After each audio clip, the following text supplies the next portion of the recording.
Did I misspell demonstrates? Shame on you, G. Demonstrates. There you go. All right. Put that in bold, too. Everyone, eyes up here so you see what I'm looking for. Let me remind you of the expectations of your creative model here. I'm looking for something that's done well. That's the difference between a lesson and a project. The TIE Fighter, I wasn't really caring how good it looked.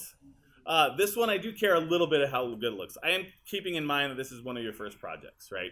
But like I have two categories, lessons and projects. Lessons are when you follow along, like the TIE Fighter. This one, you take what I had you follow along with and apply it to your own piece, right?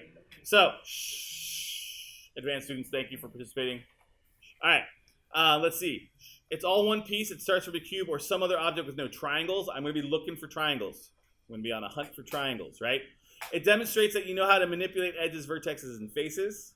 And it shows that you know how to extrude, right? So I do need to see some evidence of extruding or other lured tools in my eyes like Edgeloop and all that stuff. But really, I'm going to be looking for extrusions. Wait, Carl, let me double check it before you send it out. And then, so give me like 5 minutes. I left you a treat in there. Did you get your treat? There should be a treat on that desk. That's yours. Enjoy your treat in there.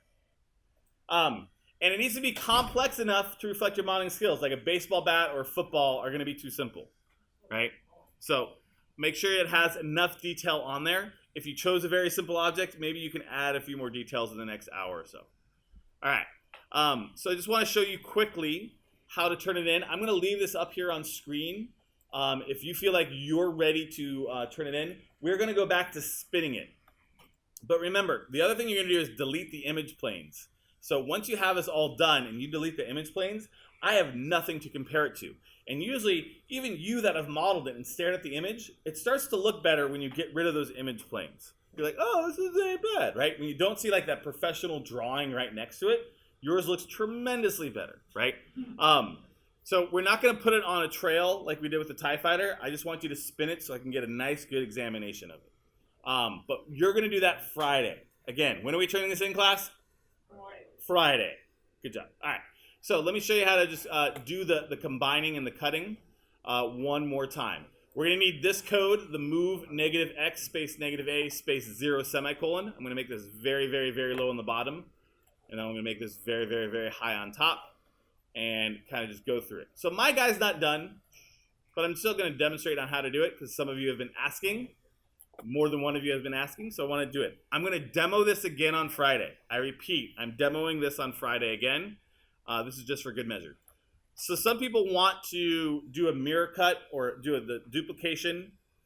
You want to do it now because you have something asymmetrical about it that you still need to model. Like you have a gun barrel coming out of one side and not the other. So what you want to do is you're going to go to vertex mode. Right click, vertex. This is how to do it. Right. And you're going to click on one vertex along the cut. So along the hollow side of it, you're going to click on one vertex. You're going to shift, double click the vertex immediately next to it. It does not matter if it's above or below it, but the one immediately next to it. Bam. Something like that.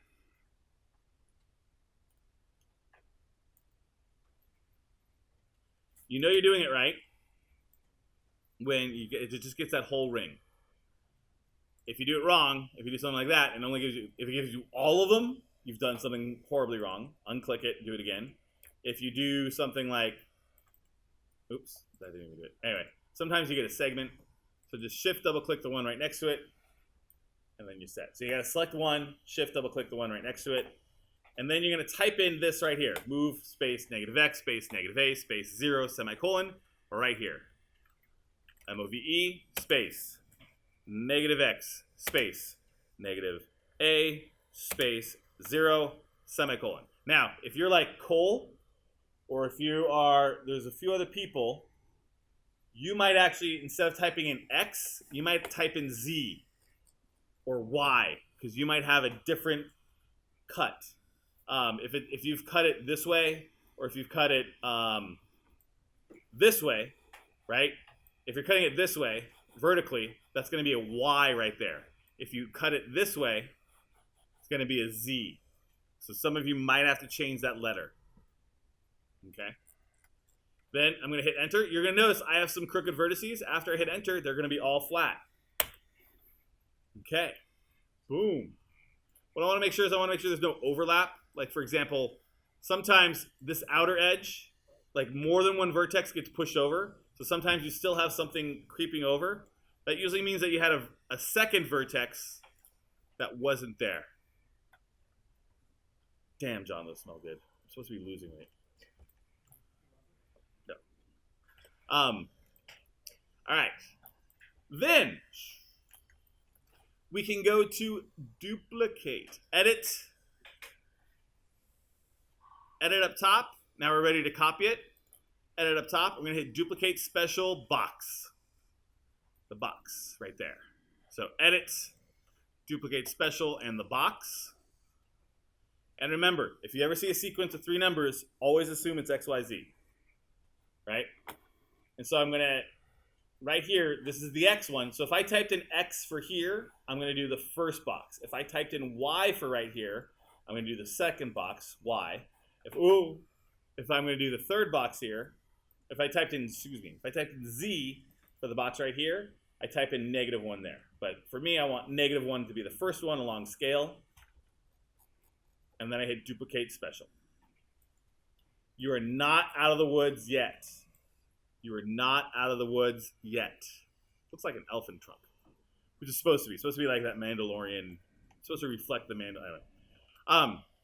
So my guy looks a little skinny. I might want to widen it. But before I do that, I got to do 2 more things. They're still separate. They're still separate. Right? So I'm going to select both of them. Shift select both of them or drag a box around both of them, whatever it is. 1, 2. Then I do mesh combine. And I'm still not done yet, because I'm going to do vertex.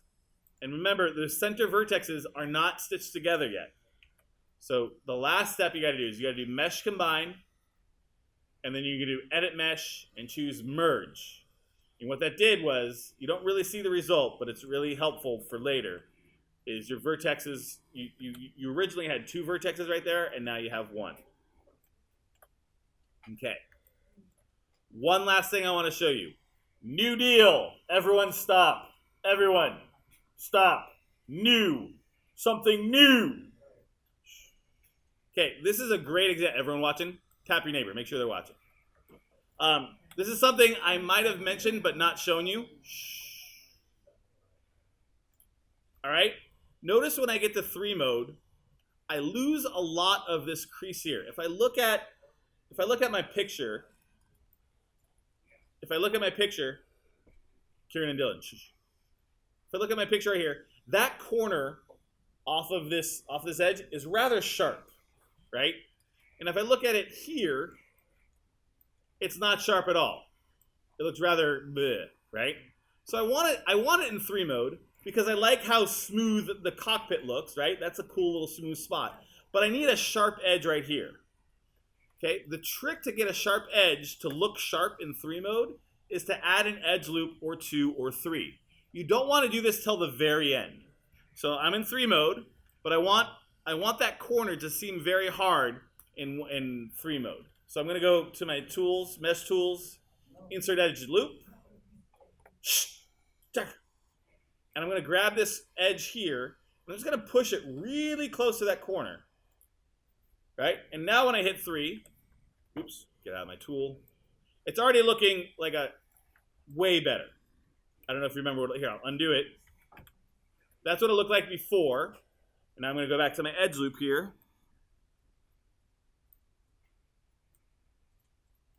Now it looks like that. Way better.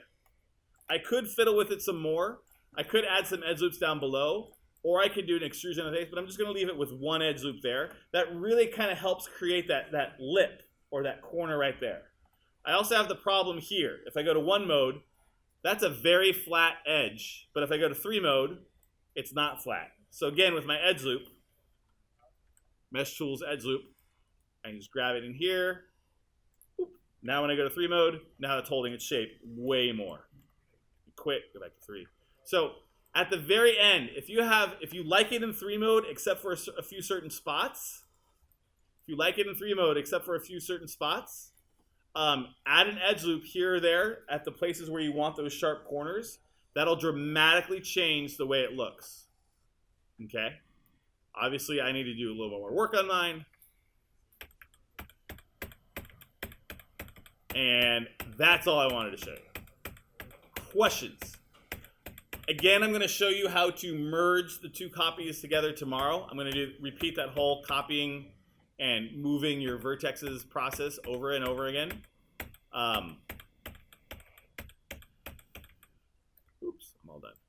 But for right now, keep on working. So you got about 40 minutes left of the period today. You're going to have about 30 minutes left of the period tomorrow. So make sure you just keep on working, keep on getting it done. Some of you might be done. See what other details you can add. I don't want to rush anyone through it, but we do have to move on. I have a fun project planned for us on Monday. That's a fun short project before we leap into character modeling.